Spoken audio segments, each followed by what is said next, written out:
Olá, meu nome é Karine dos Santos Nogueira, sou estudante da Fundação Getúlio Vargas, do MBA em Gestão Estratégica e Econômica de Negócios.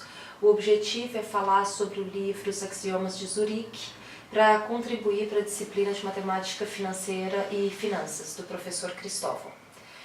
Bom, Os Axiomas de Zurique, de Max Ginder, ele é um livro prático que ele compila as máximas que regem o mundo dos investimentos.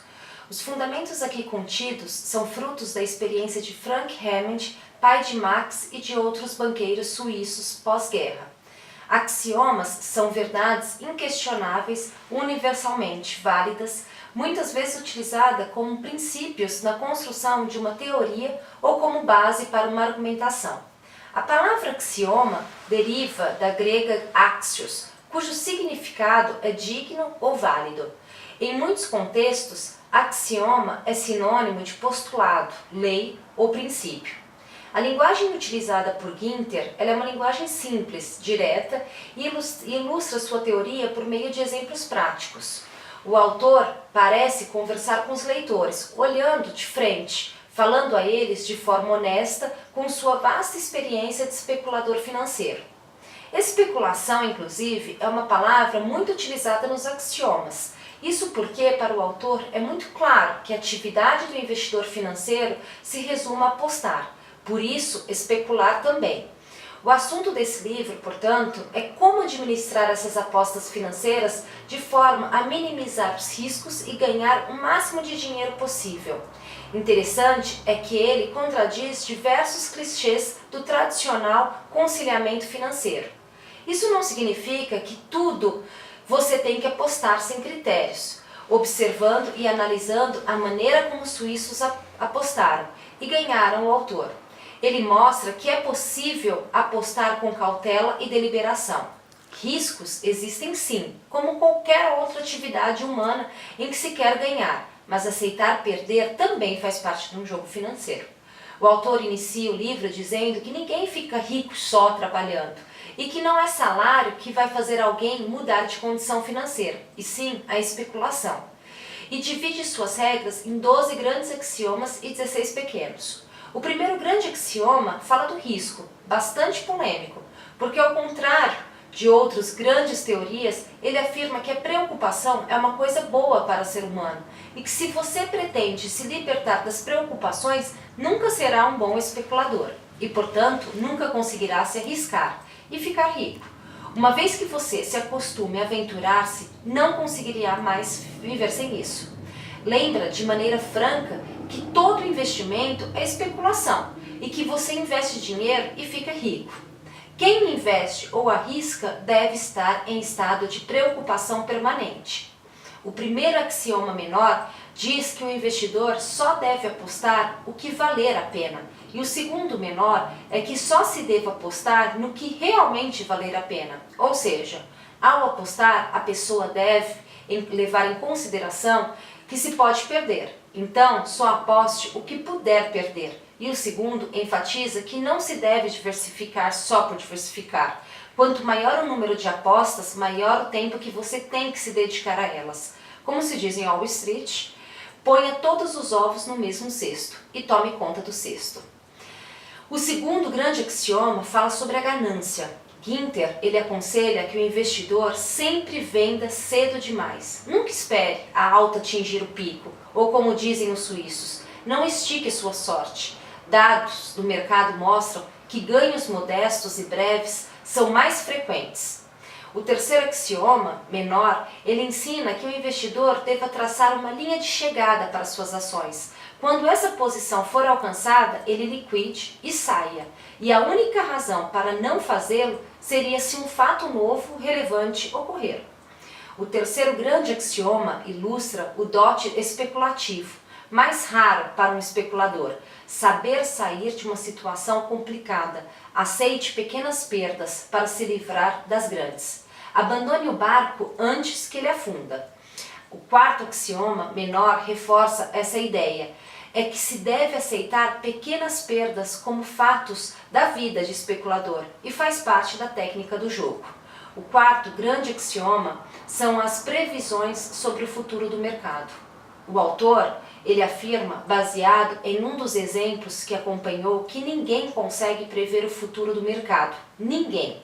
Diz que o verdadeiro especulador, ao invés de tentar adivinhar o que no mercado vai acontecer, deverá estar atento a reagir no que realmente acontece.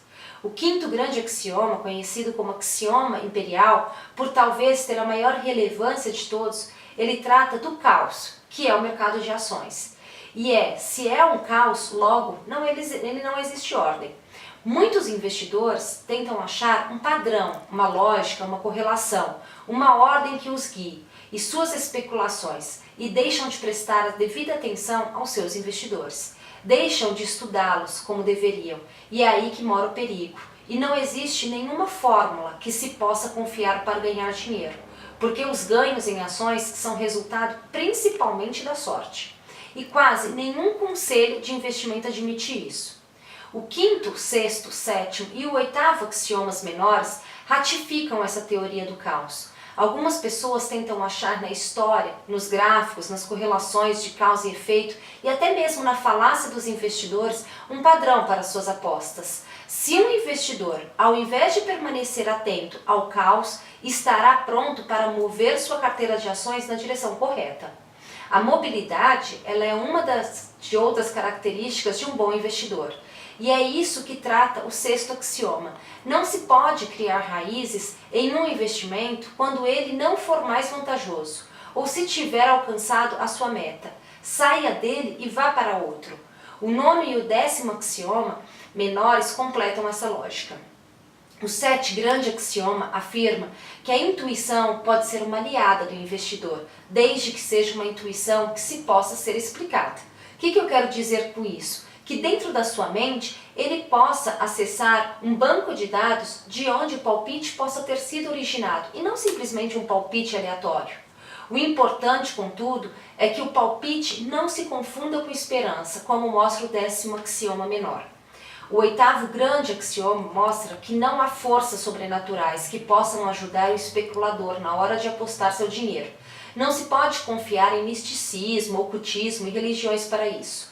O investidor deve confiar somente em si para investir. Os axiomas menores 12 e 13 ilustram exemplos de que a prática de se misturar astrologia e superstição nas aplicações não se mostram válidas. O otimismo parece ser uma boa característica do especulador, certo? Errado. O nono grande axioma fala sobre isso. Melhor do que ser otimista e ser meticuloso é não investir sem ter um plano para se investimento der errado. A confiança não vem de se esperar o melhor, vem de saber como se lidará com o pior.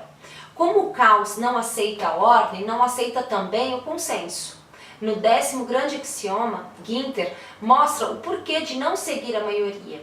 A pressão faz com que o especulador compre na alta e venda na baixa, e com isso perca muito dinheiro. O 14º axioma menor assume que se deve pensar com a sua própria cabeça. A teimosia é o assunto do 11º grande axioma.